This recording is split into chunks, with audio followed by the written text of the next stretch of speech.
puro galit na lang ang laman ng puso mo? Yung galit ko nga yung bumubuhay sa akin eh. Otherwise, matagal na akong patay. Good, Hana. Magpakalunod ka lang sa pagkawala ni Billy dahil ikaw ang magiging daluyan ko ng galit kay Christy. Anong ginagawa niyo dito sa isla? Kinukulong mo nila kami dito. Bakit? Kasi umasama siya. Sino ang masama? Si Tita Shaira po. Audrey? Hindi Audrey yung pangalan niya. Siya po si Tita Shaira. Siya po yung sinasabi po namin nagpakidnap po sa amin. Gusto ko ma-acquire lahat ng detalye ng property na nabili ni Christy at Tanan. Bakit? Hindi ko pwedeng hayaan na makatikim sila ng kahit konting tagumpay. Sige, aminin ko nagsinungaling ako sa'yo noon. Ano pang kailangan mong gawin? Gusto ko iparana sa kanila yung sakit na pinaranas nila sa akin. Yun yung reason ko bakit ko naisip na kunin yung mga batang yan. Kasi yung mga magulang nila ang sumira sa buhay ko. Sana maintindihan mo ko. I am trying to understand you, believe me. Pero obvious naman na ginamit mo lang ako. Ginamit mo ko, pati ang resources ko, para magawa mo tong paghihiganti mo. Okay, fine. Sige. Inaamin ko. Ginamit ko resources mo, fine. Itong bahay mo, pera mo, mga tao mo, sige, ginamit ko. Pero ikaw, Franco, hindi kita ginamit. Franco, mahal kita. Ano pa ako maniniwala sa'yo? Dahil yun yung totoo ko. Franco, mahal na mahal kita. Kailangan ko lang talaga gawin to. Kailangan ko lang maghiganti. Para matapos na to. Para makamove on ako. Para maging malaya na tayo dalawa. Please, intindihan mo na ako. Please. I'm confused. Hindi ko alam. Si Audrey, ang babaeng mahal ko, ang kilala ko. Itong si Shaira, hindi ko kilala.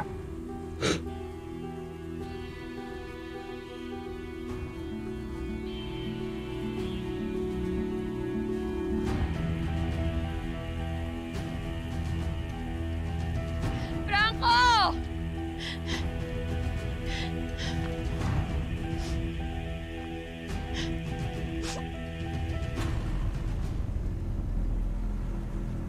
Ate Billy, malapit na tayo maging free. Makikita ko na sila Lola, Daddy, gusto po si Mommy. Kanina lang iniisip ko kung anong ginagawa niya. Ngayon, makikita ko na siya. Mayayakap. Sorry.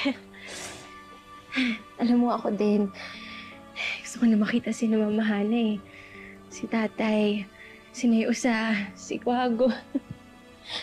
Tsaka si Baby Jeremy. Ay, oo, si Baby Jeremy. Magiging kompleto na tayo. At sana hindi na magkahiwa-hiwalay pa.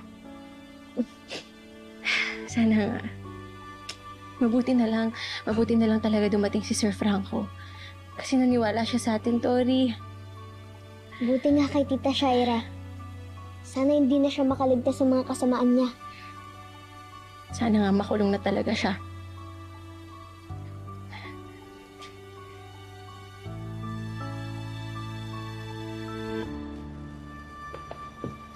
Yan yung floor plan ng school nila, Christy. Gusto ko kabisaduhin mo para malaman mo kung paano mo isasabotahe.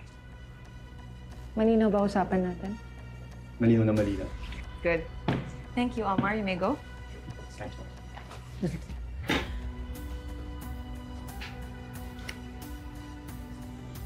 Miss Hana, alam kong wala ako sa posisyon makialam.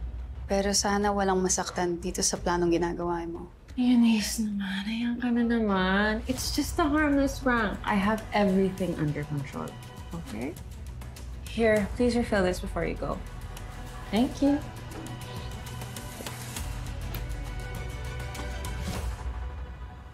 Alam mo anak, natutuwa ako na nakikita kita ngayon na masaya. Parang bumabalik na sa dati ang buhay mo, ha? Basta po para kay Jeremy, Ma. Kahit ano pa pong pagsubok ang dumating. Pero yung si Hana, ha? Dapat itigil na niya yung pananabutahe sa'yo. Masyado ng malaking perwisyong ginawa niya sa'yo. At hindi lang sa'yo, sa ating lahat. Okay lang sana kung ako ang atakihin niya. Pero wag na wag siyang magkakamali na idamay kayong pamilya ko. Hindi ko talaga siya mapapatawad pag ginawa niya yon.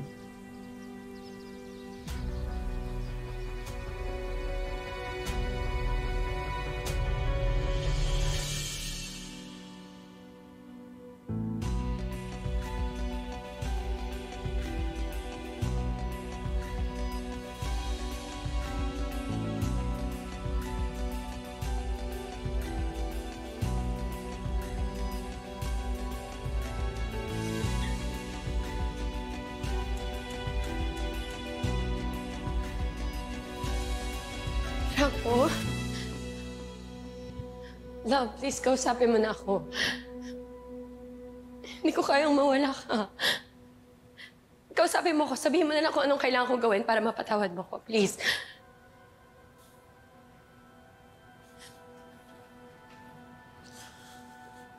I want you to tell me the truth, Audrey. Or Shaira. Tell me everything.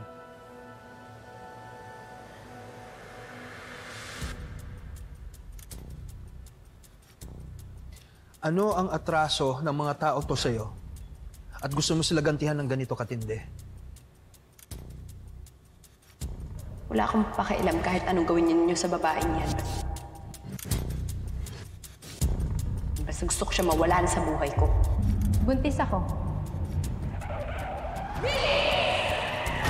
Tayong tatlo ng anak natin, we belong together. Tayo na ang pamilya ngayon. Franco, gaya ng ibang babae, nagmahal din ako. Pinalabas mo akong baliw. Para yun sa ikakabuti mo. You will stay here with your family forever. Pero niloko niya lang ako. Sinira mo ang buhay namin mag-asawa? Kayo ni Leo na may gawa! Inabandon na niya ako. Me and my son.